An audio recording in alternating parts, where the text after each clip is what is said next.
বিজয় বিজয় লাভের জন্য মানুষ কি না করে থাকে, যে কোনো সম্ভাব্য প্রচেষ্টা করে, কিন্তু নিজের বিজয় লাভের জন্য বাজিতে যা ইচ্ছে তাই রেখে দেওয়া কি উচিত কাজ? কখনোই নয়। নিজের হারানো সম্মান, নিজের হারানো সম্পত্তি, নিজের হারানো অধিকার ফিরে পাওয়ার শুধু একটাই পথ রয়েছে, আর তা হলো পুরুষার্থ, দ্রুতক্রিয়া নয়। যে মানুষ নিজেই হেরে গেছে, নিজেই নিজের জয়লাভ করার জন্য অন্য কাউকে কিভাবে বাজিতে রাখতে পারে? এ হলো সম্পূর্ণরূপে অনুচিত। অনেক সময় অনেক ধন লাভ করার জন্য, অনেক সম্পত্তি লাভ করার জন্য আমরা নিজের আসল ধন, আমাদের আপনজন, তাদেরকে হারিয়ে ফেলতেও প্রস্তুত হয়ে যাই। এটা একেবারেই উচিত নয়। যত বড়ই সংকট আসুক না কেন, আমাদের আপনজনদের আমাদের সাথেই রাখা উচিত। নিজের বিজয়ের জন্য ওনাদের বাজি রাখা ঠিক নয়। এই ভুল কেউ একজন করেছেন, আপনি তা ভুলেও করবেন না। রাধা রাধা। নারী জন্মসূত্রে কারোর কন্যা, ধর্মসূত্রে কারোর পত্নী, আর কর্মসূত্রে কারোর মা। আমাদের মনে এই ছবি আঁকা রয়েছে একজন নারীকে নিয়ে, তাই না? একটা অতুলনীয় ভূমিকা রয়েছে নারীদের আমাদের জীবনে, আর নারী ছাড়া আমরা কিছুই নই। কিন্তু অধিকার, সেখানে আমরা একটা ভুল করে বসি। যখন নারী একজন কন্যা থাকে, যখন সে জন্ম নেয়, তখন তার ওপর অধিকার থাকে তার পিতার। আর তারপর যখন বিয়ে হয়ে যায়, তখন তার অস্তিত্বের ওপর অধিকার থাকে তার স্বামীর।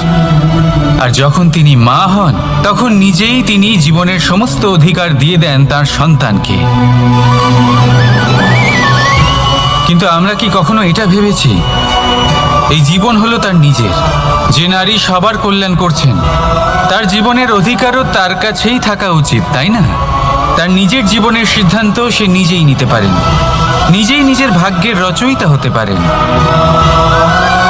আর এর জন্য আমাদের নিজেদের পাল্টাতে হবে, দৃষ্টিভঙ্গি পাল্টাতে হবে। কারণ এই ধারণা সেটা আজ বা কালকের ব্যাপার নয়, এটা ঘটে চলেছে বহু বছর ধরে আর চলতেই থাকবে যদি আমরা এটা না বদলাই। আর এটা তখনই সম্ভব হবে যখন আমরা নিজেদের মধ্যে পরিবর্তন আনব।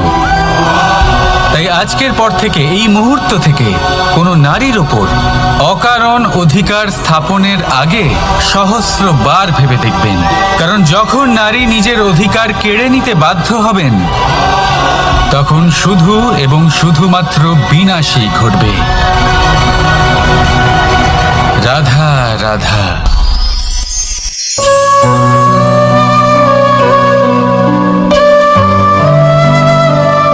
নারী, পুরুষরা যাকে নাম দিয়েছেন ত্রিয়া, কেন দিয়েছেন, কে দিয়েছেন, কেউ তা জানে না। কথায় আছে, পুরুষরা ভাবেন যে ত্রিয়া, ভাবেন একরকম, বলেন অন্য কিছু, আর করেন অন্য কিছুই। কিন্তু সত্যিটা কি এটাই? আসল সত্যি হলো এটাই যে ত্রিয়া হলো সেই চরিত্রহীন পুরুষ, আর কেউ নয়। সেই পুরুষ যারা নারীকে বলেন যে আপনি হলেন মা, আপনি হলেন দেবী, আপনি হলেন বোন। আর ভাবেন কি? ভাবেন যে এই নারী হলো আমাদের পায়ের ধুলো, আর কিচ্ছু নয়। আর কি করেন? ওনাদের মাথায়, ওনাদের খোপায় মালা পরিয়ে দিয়ে ভাবেন যে ওনারা হলেন তাদের পায়ের ধুলোর সমান।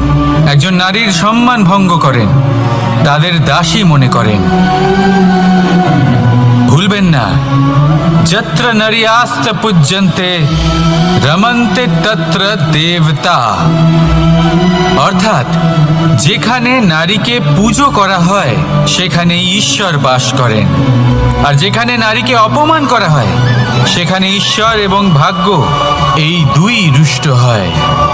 মনে রাখবেন।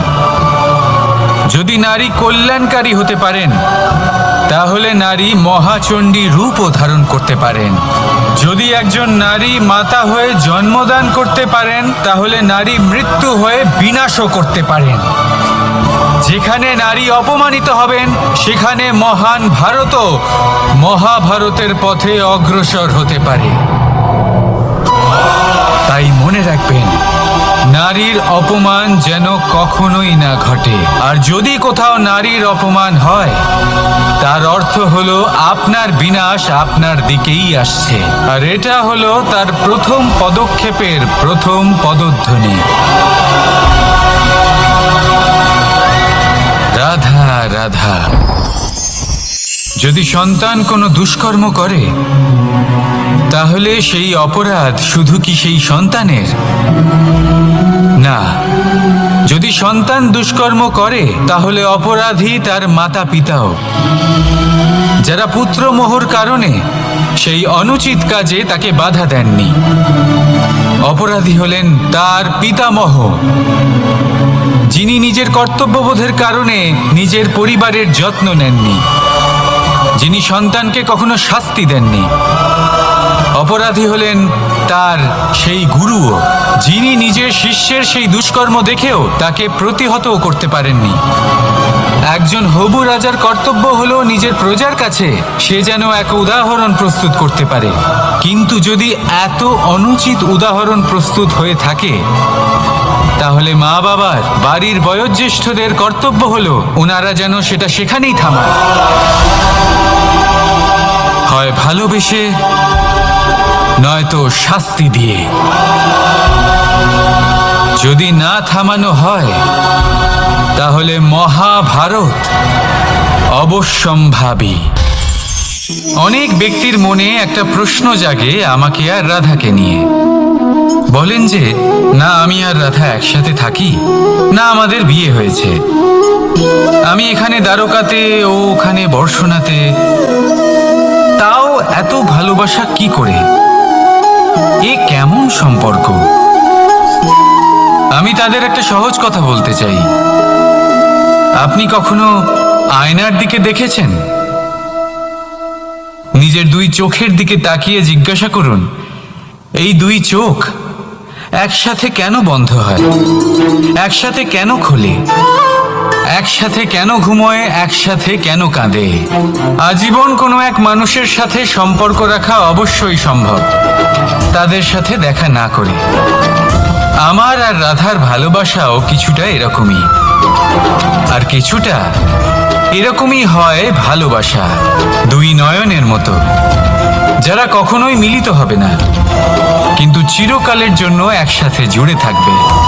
এই অনুভূতি নিঃস্বার্থ হয়, আর এই নিঃস্বার্থ ভালোবাসা আপনাকে আনন্দের পথে অগ্রসর করে। জীবনে সবসময় নিঃস্বার্থভাবে ভালোবাসুন, শুধুমাত্র আনন্দই পাবেন। তাহলে আসুন আমার সাথে নিঃস্বার্থভাবে ভালোবেসে বলুন, রাধা রাধা। মানুষ, কোনো ব্যক্তির নির্মাণ হয় কিভাবে?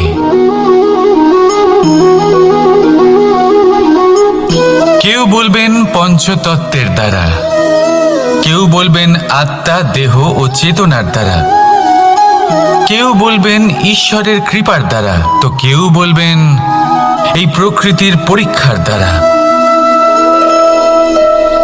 না, মানুষের নির্মাণ হয়ে থাকে বিশ্বাস দ্বারা। ব্যক্তি তখনই গড়ে ওঠেন যখন ব্যক্তিত্ব থাকে, ঠিক কিনা? আর ব্যক্তিত্ব তখনই হবে আর সেরকমই হবে যেরকম বিশ্বাস আপনি নিজের উপরে রাখবেন। যদি আপনি মনে করেন আপনি বিষের ন্যায় হবেন তাহলে আপনি বিষাক্তই হবেন। যদি আপনি এটা মনে করেন যে আপনি অমৃতের ন্যায় হবেন তাহলে আপনি অমরই হয়ে যাবেন। যদি আপনি নিজের উপরে বিশ্বাস রাখেন যে আপনি সংসারের সব থেকে উঁচু পর্বতের শিখরে পৌঁছতে পারবেন তাহলে আপনি অবশ্যই পৌঁছবেন। যদি আপনার এরকম মনে হয় যে আপনি এরকম কখনো করতে পারবেন না তাহলে এরকম কখনোই হবে না। ভেবে দেখবেন, বিশ্বাসের মধ্যেই বিশ্ব বাস করে থাকে, তো আপনার অস্তিত্ব কেন করবে না? যেমন বিশ্বাস আপনি নিজের উপরে রাখবেন, তেমনই আপনি হয়ে উঠবেন। সেই জন্য নিজের উপরে বিশ্বাস রাখুন, আর হ্যাঁ, ভালোবেসে বলুন রাধা রাধা। শত্রুতা, একজন মানুষ অন্য মানুষের সাথে শত্রুতা করে বসেন, দুজন ঘনিষ্ঠ বন্ধু। এমনও এক সময় আসতে পারে যখন এনারা একে অপরের শত্রু হয়ে ওঠেন। এর অনেকগুলো কারণ হতে পারে, কিন্তু মূল কারণ হলো আলোচনা। আগে হ্যাঁ, আপনি যদি কারোর বিষয়ে আলোচনা করেন তাহলে সে আপনার শত্রু হয়ে যেতে পারে। এবার মনে একটা প্রশ্ন আসতে পারে যে এটা কিভাবে সম্ভব হতে পারে? আলোচনা, এটা তো অত্যন্ত জরুরি। যদি আমি নিজের বন্ধুর খারাপ কাজের বিষয়ে আলোচনাই না করি তাহলে সে শুধরবে কি করে? এ কথা সত্যি যে আলোচনা আবশ্যক, কিন্তু তার থেকেও বেশি গুরুত্বপূর্ণ এবং আবশ্যক হলো আপনার এই সিদ্ধান্ত এটাই যে আপনার এই আলোচনা কোন স্থানে করবেন। যদি এটা সবার সামনে করবেন ভাবেন, তাহলে তা অপমানও হয়ে যেতে পারে। যদি এটা আলাদাভাবে করেন তাহলে তা পরামর্শ হয়ে যায়। অপমান কেউ স্বীকার করতে পারেন না, কিন্তু পরামর্শ সকলের ভালো লাগে। তাহলে যদি আপন কারোর জন্য ভালো কিছু চান, কাউকে শুধরে দিতে চান, আর আপনার মনে হয় আলোচনা আবশ্যক, তাহলে সর্বপ্রথম সময়, পরিস্থিতি আর স্থানের কথা মনে রাখবেন, নয়তো এই আলোচনা আপনাকে খুব ভোগাতে পারে। তাহলে আসুন আমার সাথে ভালোবেসে বলুন রাধা রাধা। আপনার জীবনেও কি সমস্যা রয়েছে? অবশ্যই থাকবে। প্রত্যেকের জীবনেই সমস্যা থাকে। প্রত্যেক মানুষ জিজ্ঞাসাও করেন যে এই সমস্যা আসলে কি আর কেন আসে জীবনে। আপনাকে একটা কথা বলে দিই যে সমস্যা আসলে সেটা নয় যা আপনার পথে বাধা সৃষ্টি করে, বরং সমস্যা হলো সেটাই যেটা আপনি তখন দেখতে পান যখন আপনার একাগ্রতা আপনার পথ থেকে, আপনার লক্ষ্য থেকে সরে যেতে থাকে। আর এই সমস্যাগুলি দূর করার জন্য, এর সমাধান করার জন্য একটাই পথ আছে, নিজের সমস্ত ভাবনা আরো একবার একাগ্র করুন নিজের পথের দিকে, নিজের লক্ষ্যের দিকে। আপনার সমস্ত ভাবনা যদি কেন্দ্রীভূত হয় নিজের লক্ষ্যে, তাহলে এই সমস্যা দূরে থাকবে। যদি এরকম না হয়, যদি আপনার মন একটু অন্যদিকে চলে যায়, তাহলে এই সমস্ত সমস্যা আবার সামনে চলে আসে আর বাড়তেও থাকে। দেখুন, যেখানে আপনার লক্ষ্য রয়েছে, বাণ যদি সেখানেই চালাতে হয়, তাহলে দৃষ্টি তো সেদিকেই রাখতে হবে। তবেই তো আপনি সেই লক্ষ্য ভেদ করতে পারবেন। সেই জন্য মনে রাখবেন, সর্বদা লক্ষ্য রাখবেন নিজের পথে, সেই পথেই সামনে এগোতে থাকুন নিজের লক্ষ্যের দিকে। আপনি যত সামনে এগোতে থাকবেন এই সমস্যা তত পিছিয়ে যাবে। তাহলে আসুন আমার সাথে ভালোবেসে বলুন রাধা রাধা। এই পাখিরা সত্যি খুব সুন্দর, আমার খুব ভালো লাগে। আপনি নিশ্চয়ই শুনে থাকবেন যে কিছু পাখির কাছে ডানা অবশ্যই থাকে, কিন্তু উড়তে পারে না। তারা চায় উঁচু আকাশে উড়ে বেড়াতে এবং মেঘেদের সাথে কথা বলতে, করতেই পারে না। এবার এই সংসারেও পাওয়া যায় ঘুড়িও। এদের মধ্যে না জীবন আছে, না প্রাণ আছে, আর না আছে ডানা, কিন্তু এরা আকাশের সাথে কথা বলে, হাওয়ার বেগের সাথে কথা বলে, আনন্দ করে, উৎফুল্ল হয়ে ওঠে, আকাশে জীবনের কিছু মুহূর্ত কাটায়। তার কারণ কি হতে পারে? কারণ হলো সুতো। এই সুতো যদি সঠিক হাতে থাকে তাহলে এই কাগজের তৈরি ঘুড়িও আকাশের উচ্চতায় উড়ে বেড়াতে পারে। এবার এই সুতো আসলে কি? এই সুতো হলো আসলে ভালোবাসা, এই সুতো হলো আসলে বিশ্বাসের। আর এটা আপনি দিয়ে থাকেন তাদের হাতে যাদের আপনি বিশ্বাস করেন, যাদের আপনি নিজের সর্বস্ব দিয়ে দেন।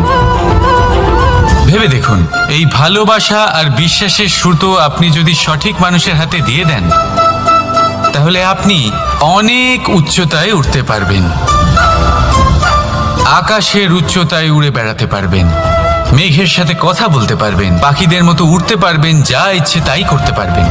শুধু এই মানুষ সঠিক হতে হবে, এমন একজন মানুষ যার মনে আপনার জন্য ভালোবাসা রয়েছে, এমন এক মানুষ যার মনে কোনো স্বার্থ নেই, যিনি পরোপকারী, এমন একজন ব্যক্তি যিনি আপনার অস্তিত্বকে বাইরে নিয়ে আসতে পারবেন, তাকে উজ্জ্বল করে তুলবেন। তাহলে ভালোবাসুন, আনন্দ করতে থাকুন, আর এই আনন্দ সহকারে বলুন রাধা রাধা। বাজ পাখিকে পক্ষীরাজ বলা হয়। বাজের আয়ু হলো মোটামুটি 70 বছর। এবার 40 বছর হতে হতেই ওদের পালক লম্বা এবং ভঙ্গুর হয়ে যেতে থাকে, ঠোঁট বেঁকে যায়, ডানা ভারী হয়ে যায়, অর্থাৎ আগের মতো উড়তে পারে না, সেই শক্তি থাকে না। এবার সেই বাজ কি করবে? বাজ সব থেকে কঠিন নির্বাচন করে, নির্বাচন নিজের পুনর্স্থাপনার। সর্বপ্রথম একটা বিশাল পর্বতে যায়, একান্তে নিজের এক বাসস্থান তৈরি করে, আর তারপরে পাথরের সাথে নিজের ঠোঁট বারবার আঘাত করতে করতে সেই ঠোঁট ভেঙে ফেলে। তারপরে সে অপেক্ষা করে সেই ঠোঁট পুনর্নির্মাণ হওয়ার। তারপর সেটাই করে নিজের পালকের সাথে। তারপরে নিজের ডানা থেকে এক এক করে ভারী পালকগুলো ছিঁড়ে ফেলে দেয়। আর তারপর 150 দিনের এই যন্ত্রণা সহ্য করার পরে ও ফিরে পায় নিজের ওড়বার অনন্য ক্ষমতা, সেই শক্তি। আর তারপরে ও জীবনের পরবর্তী 30 বছর বাঁচে। কি বুঝলেন আপনি?